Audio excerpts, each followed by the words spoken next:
دیکھیے سب سے پہلے یہ نوٹ کیجئے کہ جہاد کی ہمہ گیری کتنی ہے. پہلا نقطہ اس میں نوٹ فرمائے، ہر ذی حیات شے جو بھی دنیا میں ہے وہ مسلسل جہاد میں ہے. یہ جو بھی پہاڑ ہے، یہ جو بھی جمادات ہیں، ان کے لیے تو کوئی سٹرگل نہیں ہے.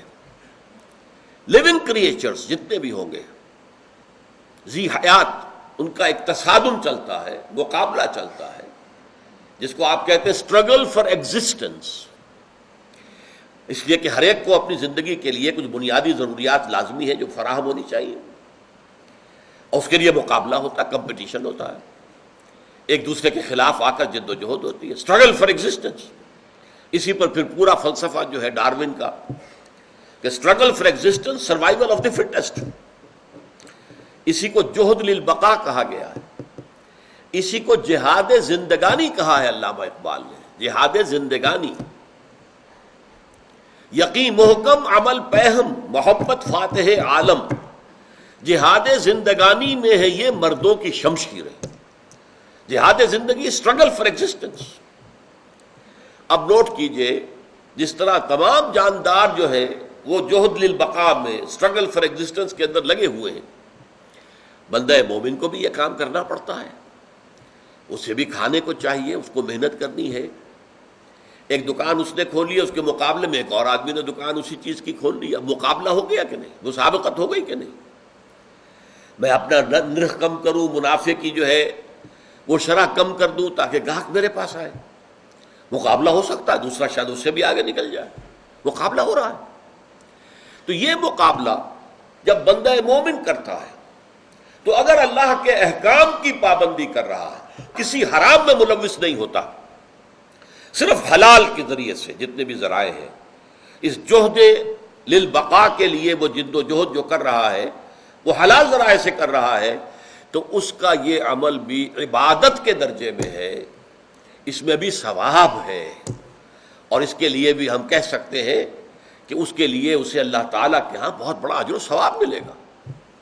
القاسم و حبیب اللہ، حضور نے فرمایا صلی اللہ علیہ وسلم کہ رزق حلال کمانے کی کوشش کرنے والا اللہ کا دوست ہے، اللہ کا حبیب ہے، اللہ کا چہیتا ہے، لاڈلا ہے. یہاں بھی فرمایا التاجر الصدوق الامین مع النبیین والصدیقین والشہداء. وہ تاجر جو سچا ہے، امانت دار ہے، جھوٹ نہیں بولتا، جو شے بیچ رہا ہے اس میں اگر کوئی نقص ہے تو واضح کر دیتا ہے کہ بھائی اس میں یہ خرابی ہے، یہ دیکھ لو. اور جو کوئی جھوٹ نہیں بولتا، دھوکہ نہیں دے رہا، اس کا رتبہ جو ہے وہ انبیاء اور صدیقین اور شہداء کے برابر ہو جائے گا. تو یہ بھی اونچے مراتب ہیں. یہ جہد للبقاء کے درجے پر بھی اگر انسان لگا ہوا ہے، لیکن حلال کے ذریعے سے، حرام سے نہیں. اب اس سے ذرا اوپر آئیے. انسان جو ہے ذی حیات جتنے بھی موجودات ہیں ان میں سب سے زیادہ باشعور اور شعور ذات رکھنے والی ہستی جو ہے وہ انسان ہے.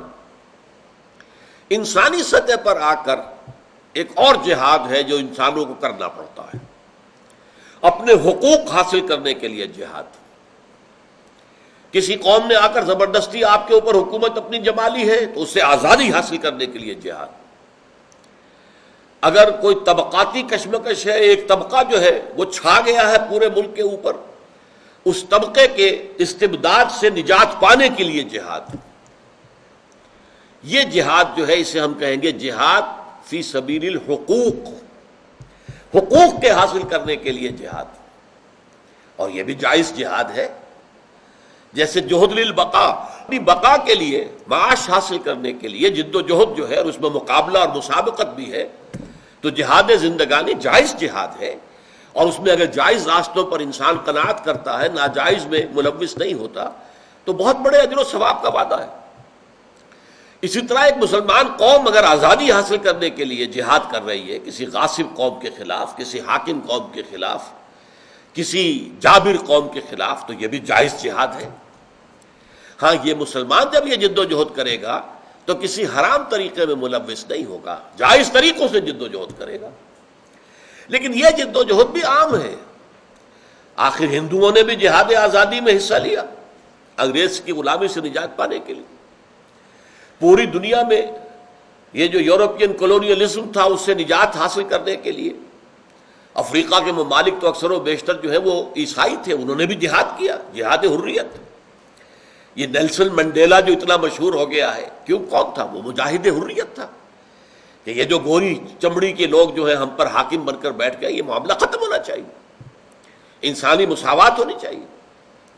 یا کشمیر میں اگر وہاں کا مسلمان جدوجہد کرے کہ ہم نہیں رہنا چاہتے ہندوستان کے ساتھ، ایک غالب ہندو اکثریت کے ساتھ ہم نہیں رہنا چاہتے، ہم آزاد ہونا چاہتے ہیں، خود اختیاری جسے کہتے ہیں، سیلف ڈٹرمینیشن، یہ بھی جہاد ہے، جہاد حریت ہے. یہاں پر یہ ہے کہ ہم گڈمڈ نہ کر دیں. جہاد فی سبیل اللہ جو ہے وہ ابھی آگے چل کر آئے گا. جہاد فی سبیل الحیات، زندہ رہنے کے لیے جہاد، جہاد زندگانی، یہ بھی جہاد ہے.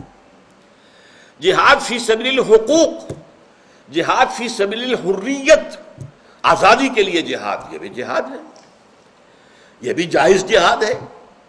اور مسلمان جب اس جد و جہد کے اندر جان دے دیتا ہے تو بھی وہ شہید ہوگا. اللہ تعالیٰ کے ہاں اس کا رتبہ جو ہے شہادت کا ہوگا. کیوں؟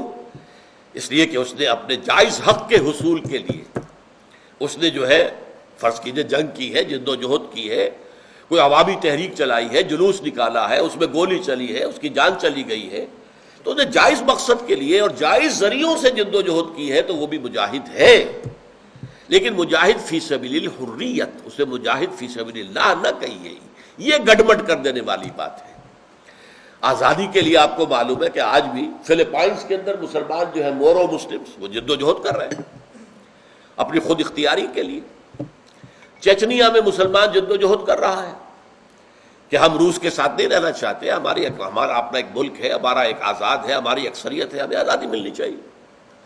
تو یہ سب کیا ہے؟ یہ جہاد حریت ہے. اسی کی ایک مثال تھی جو 50s کا دور تھا، 1950 سے 60 کے لگ بھگ تک الجزائر میں ایک زبردست جو ہے جد و جہد ہو رہی تھی فرانس سے آزادی حاصل کرنے کے لیے.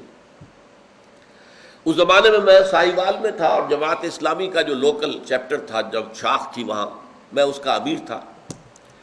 ایک وفد آیا تھا الجزائر سے چندہ جمع کرنے کے لیے، اپنے اس جہاد کے لیے، اپنی اس جد و جہد کے لیے مالی مدد فراہم کرنے کے لیے. 2 افراد تھے، ایک تو تھے کرنل عودہ، وہ تو تھے کلین شیف تھے جیسے ہوتے ہیں عام طور پر فوجی. ایک ان کے ساتھ تھے علامہ بشیر الابراہیمی الجزائری، بہت بڑی علمی اور دینی شخصیت. جلسہ ہوا، بہت زبردست تقریر کی، جہاد فی سبیل اللہ کے موضوع پر تقریر کی علامہ بشیر الابراہیمی الجزائری نے. بڑا جوش و خروش پیدا ہو گیا کہ جہاد فی سبیل اللہ ہو رہا ہے. جیسے ابھی کچھ عرصے پہلے افغانستان میں روسیوں کے خلاف جہاد ہو رہا تھا تو وہ جہاد فی سبیل اللہ کا پوری دنیا کے اندر ڈنکا بج گیا. ایسے ہی اس وقت ہمارے اندر وہی جوش پیدا ہو گیا، پیسے جمع کیے گئے، کمیٹی بنائی گئی، اس کا میں صدر تھا، پورے شہر سے پیسہ جمع کیا، ان کو جو بھی خدمت ہم کر سکے کی ان کی. لیکن عجیب بات کیا ہوئی، جب وہ جہاد کامیاب ہوا تو اس کے نتیجے میں ایک سوشلسٹ ریاست قائم ہو گئی. یہ بات سمجھ میں نہیں آئی.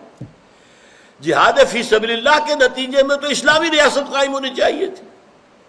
اگر وہ جہاد فی سبیل اللہ تھا تو اس کے نتیجے میں تو لازماً آپ آم کا درخت ہے تو آم لگنا چاہیے تھا. اس میں نیمبو کیسے لگ گیا؟ یا نیم کی نمولی کیسے لگ گئی؟ آم کے درخت میں تو آم لگنا چاہیے، نیم کے درخت میں نیم کی نمولی لگنی چاہیے. تو اگر یہ جہاد فی سبیل اللہ تھا تو اس کے نتیجے میں ایک اسلامی ریاست قائم ہونی چاہیے تھی، نہ یہ کہ ایک سوشلسٹ ریاست. اسی وقت سے یہ بات مجھ پر واضح ہو گئی کہ یہ 2 چیزیں علیحدہ علیحدہ ہیں، انہیں گڑبڑ نہیں کرنا چاہیے. ایک جہاد فی سبیل الحقوق ہے، جہاد فی سبیل الحریت ہے، جہاد ہے خود اختیاری کے لیے، سیلف ڈٹرمینیشن کے لیے، آزادی حاصل کرنے کے لیے. اور جیسے جہاد زندگی تمام ذی حیات جتنے بھی کریچرز ہیں، مخلوقات ہیں، ان سب میں مشترک چیز ہے، اس طرح جہاد حریت بھی تمام انسانوں میں مشترک ہے، وہ ہندو ہو، وہ عیسائی ہو، وہ پارسی ہو، وہ کوئی بھی ہو. اب آپ کو معلوم ہے کتنے عرصے تک کوشش کی ہے سکھوں نے، وہ خود اختیاری ہم چاہتے ہیں ہماری علیحدہ ریاست ہو. یہ دوسری بات ہے کہ ان کو کچل دیا گیا، بات ختم ہو گئی. لیکن یہ جہاد جاری رہتا ہے دنیا میں. لیکن یہ جہاد حریت ہے، فی سبیل الحقوق ہے. اس کو جہاد فی سبیل اللہ ہم اس لیے قرار دے دیتے ہیں کہ وہی غلطی کہ مسلمان جب جنگ کرے گا وہ جہاد ہو جائے گا، جہاد فی سبیل اللہ ہو جائے گا۔ اس مغالطے نے در حقیقت پھر جہاد فی سبیل اللہ کی مقدس اصطلاح کو بدنام کیا ہے۔